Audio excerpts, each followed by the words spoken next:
படையிலே சேர்ந்தேன் மக்களுக்கு பணிபுரிய, நாட்டை காக்க. சேர்ந்த பின்பு அறிந்தேன், ஆற்ற வேண்டிய படை மக்களை ஆள வைத்தது, வாழ வைக்க வேண்டிய படை மக்களை மாள வைத்தது என்று. உங்கள் ஆட்சியின் கொடுமைகள் அனைத்தையும் கண்டேன். ஆதரவற்ற மக்கள் துடிப்பதையும் பார்த்தேன். மக்கள் அழுத கண்ணீர் ஆரண பெருகும். சண்டை வேண்டாம், உணவு வேண்டும், வாழ்வு வேண்டும் என்று அலறுவார்கள். அவர்களை அடிக்கச் சொல்லுவார் தளபதி. அணைக்கத்தாவும் மனசாட்சி.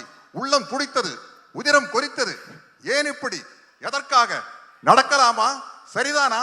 இவைகளை எனக்குள் நானே கேட்டுக்கொண்டேன். ஒரே ஒரு முடிவுக்குத்தான் வந்தேன். மக்களிலே ஒருவன் தலைவனாகும் வரையில் மன்னராட்சியின் அக்கிரமங்களுக்கு முடிவே இருக்காது என்பதை அறிந்தேன். படையிலிருந்து விலகினேன். புரட்சி கூட்டத்திலே புகுந்தேன். புரட்சி என்றதும் பயந்து விடாதீர்கள். இது ஆலயத்திற்கும் ஆயுத புரட்சி அல்ல. அதில் எங்களுக்கு நம்பிக்கையும் இல்லை.